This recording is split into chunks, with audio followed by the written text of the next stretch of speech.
మన ఆత్మీయ స్థితిని కట్టుకొనుటకు మనము పూనుకొందుముగాక. హల్లెలూయా, హల్లెలూయా.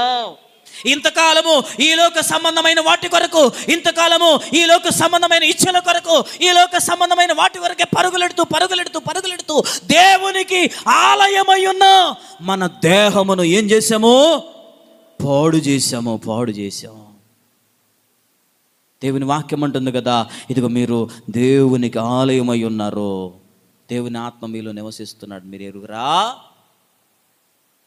భయము లేకనే ఈనాడు మనుషుడు ఏం చేస్తా ఉన్నాడు? ఇష్టానుసారమైన జీవితాన్ని జీవిస్తూ ఉన్నాడు.